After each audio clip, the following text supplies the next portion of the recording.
Well, good evening, this is Hound Dog Steve coming to you on the 17th of March and Act 18, the Ultimatum. Yes, the Yellow Vest protests are continuing on, and that is going to be the topic this evening. Well, a very warm welcome to all of you who are returning to my channel, and a great big shout out to any first-time viewers here tonight. And please, if you enjoy what you see, like, comment, subscribe below, click that big red button. It really does help when you do, and it's great to have you part of the conversation.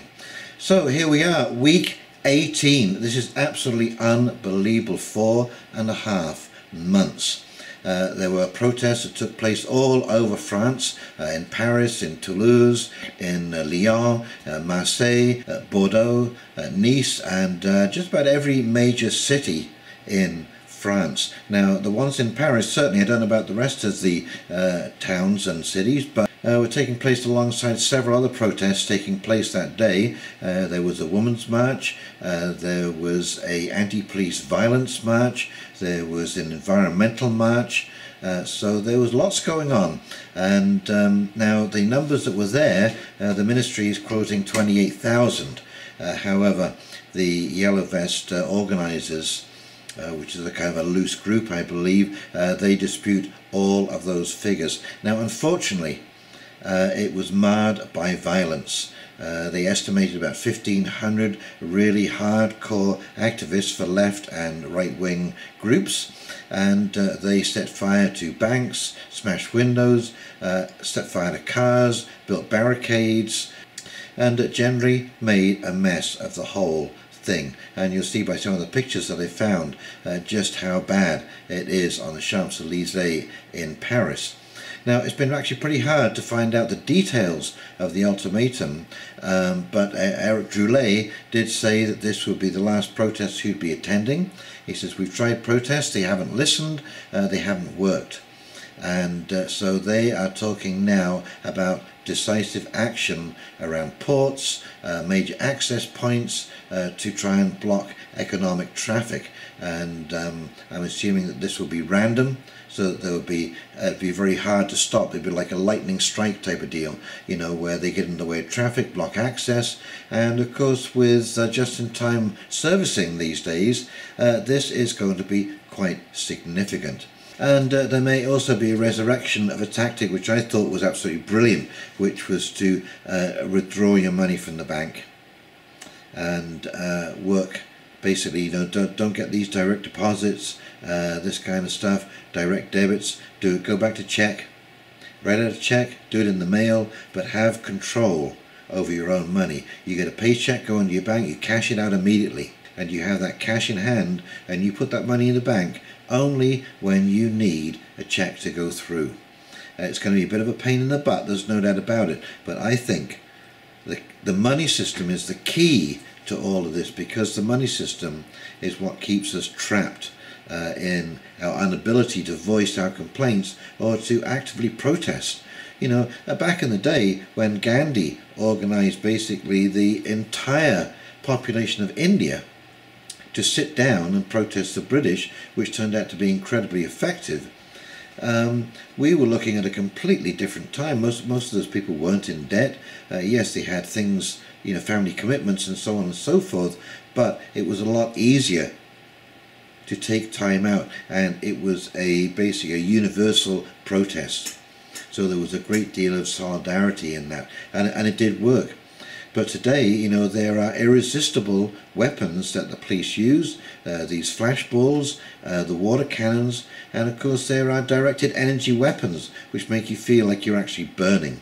Sound cannons, this kind of stuff. It's a whole different era. So any kind of effective protest has to be that kind of thing, where, you know, you control your own individual protests. And, you know, I was reading a little while back, it was in Michigan, and there was a group called the Unorganized Militia. Now, this has happened right after they changed the law about more than two people being a conspiracy to more than one person being a conspiracy. So even two people talking together about something could be considered a conspiracy. And so what they decided to do in Michigan was form not the disorganized militia, but the unorganized militia, where every single person was an independent player, and the contacts they had between people just like regular emails, and didn't give any indication of any kind of a group being formed. And I think this is the kind of tactic that might work quite well in France. And so what was Macron doing whilst all of this was going on, whilst his own population were pouring out their blood, sweat and tears, quite literally in some cases, because of the hardships being wrought on them by high cost of living and low paying jobs? Oh, he was off skiing. How nice. And we'll show you a couple of photographs of him really enjoying his skiing trip, not giving a tinker's cuss for the plight of his people.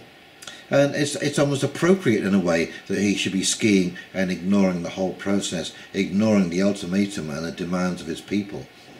Now, of course, this particular protest coincided with the end of the town hall debates that Macron had put into place to try and let some steam off, and but all of the things that really needed to be talked about were not addressed.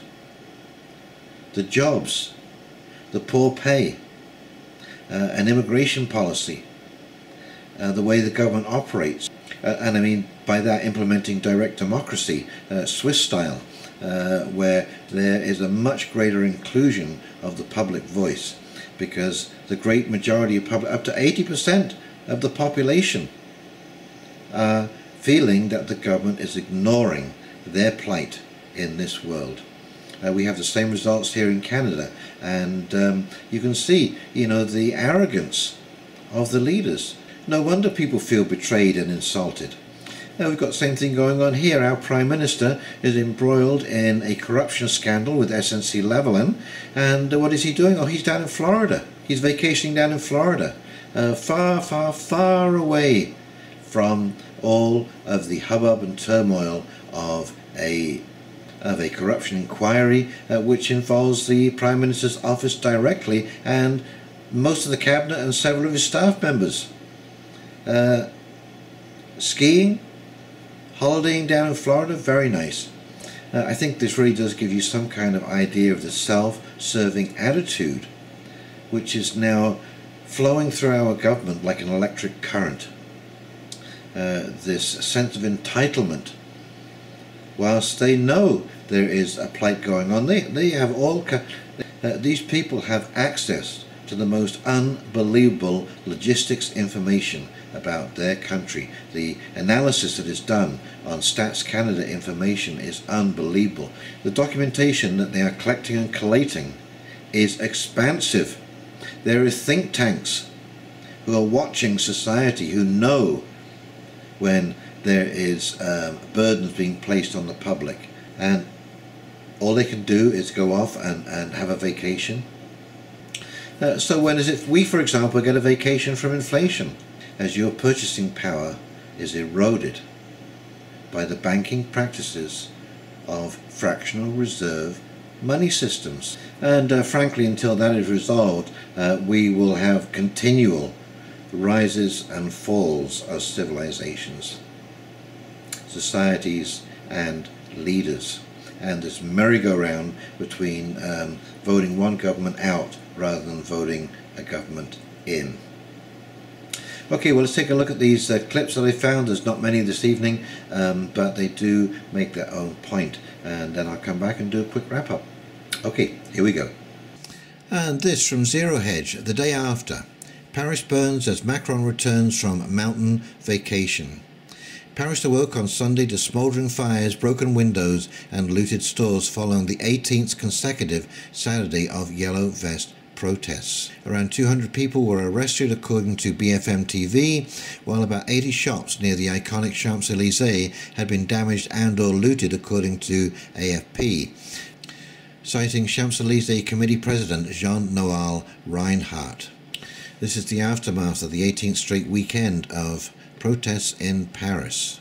Stores looted, cars burnt, violence returns to Paris landmark Champs-Élysées as Yellow Vest protesters clash with French police. The 373-year-old Saint-Sulpice Roman Catholic Church was set on fire while people were inside. However, nobody was injured. The cause of the fire remains unknown. The riots were so severe that the French President Emmanuel Macron cut short a vacation at the La Mongie ski resort in Haute Pyrenees following a 3-day tour of East Africa, which took him to Djibouti, Ethiopia and Kenya. Oh, looks nice. No yellow vest there, eh, Emmanuel? Macron skied on Friday, telling La Dépêche du Midi, I'm going to spend 2 to 3 days here to relax, to find landscapes and friendly faces, adding, I'm happy to see the Pyrenees like that, radiant, although I know it was more difficult at Christmas, referring to the lack of snow in December. In response to Saturday's violence, Macron said over Twitter that strong decisions were coming to prevent more violence. Macron said some individuals, dubbed black blocs by French police forces, were taking advantage of protests by the Yellow Vest grassroots movement to damage the Republic, to break, to destroy. Prime Minister Edouard Philippe said on Twitter that those who executed or encouraged such violence were complicit in it. And of course, you'll see here that in Quebec, they had police masquerading as black bloc protesters. So it does happen that the police do this to foment violence and to justify the responses that we've seen. And here we are, the French president has family ties in the Haute Pyrenees, including Bagnolet de Bigorre, where his grandmother lived. He is a regular visitor to the region. Oh, and there's a nice little family pic. So here is a picture of Macron with his grandmother. Oh, sorry, that's his wife, Brigitte Trogneux, have lunch. Anyway, it all looks like jolly good fun, doesn't it? This from the local Yellow Vest protesters ransacked Paris boutiques and restaurants. Demonstrators looted and torched shops and businesses on the famed Champs-Élysées Avenue in Paris on Saturday on the 18th straight weekend of Yellow Vest protests. And, ever since I noticed or saw this article about the boots of the black bloc protesters, the police masquerading of them were the same, and I can't help noticing that they all have these same kind of runners on. I don't know if that's a coincidence or we'll never know. The amount of tear gas that was thrown was absolutely unbelievable. It was just a complete cloud of tear gas. There are a number of people who have come just to smash things, Kastner said, estimating that some 1,500 ultra-violent activists had infiltrated the crowd of between 7,000 to 8,000 people. Police fired tear gas to disperse protesters who erected barricades near the Champs-Élysées in scenes reminiscent of some of the most tense Yellow Vest rallies. The rally started off peacefully with some protesters carrying signs expressing solidarity with the victims of Friday's mosque shooting in New Zealand. But it quickly turned violent with police deploying tear gas and water cannons to disperse the crowd. Here a protester wears a mask of French President Emmanuel Macron, daubed with the word psycho. Okay, so this was the newspaper that I saw the biggest mention of the ultimatum issued to Emmanuel Macron. Figures of the movement declined in advance any responsibility for possible violence. I will not call for non-violence. I will not call for violence. I call for nothing. For 17 weeks we tried, mostly peacefully, to make them go back to the government, and they did not want to listen to us. Saturday they fight and they will suffer the consequence of 17 weeks of foutage of mouth, said Maxime Nicole in a video Sunday. A total national blockage targeting refineries, ports and other economic infrastructure is envisaged in the coming weeks. So there you go. We will have to wait and see how this unfolds in the very near future. So it really would be interesting to see whether the ultimatum demanded Macron's resignation, and to any other details that are in there. I will be scouring the internet to see if I can find the other details of that ultimatum. It seems for sure at least they're going to try and block main lines of commerce and ports, and that can be extremely effective. As I say, just-in-time servicing really does demand that there is no, and I mean no, interruption in the flow of transportation. And so where is this all going to go from here? Well, it is really hard to say. We have basically two situations which are completely opposed to each other. One cannot sustain the other. As long as people's incomes are diminishing and the cost of goods are going up, there's going to be an issue. You know, there is a breaking point for everybody, and I don't think it'll be as slow to come as in possibly other countries where the living standards are an awful lot lower. Okay, once you've been used to a fairly high standard of living, where you've been treated with some kind of fairness and equality, and access to all the things that you want to have a decent life, when they're taken away, you really notice that. And if you stand still in today's world financially, you're going backwards. Every creditor will be after you for their pound of flesh, and you'll find there'll be relentless calls to your home and this kind of stuff.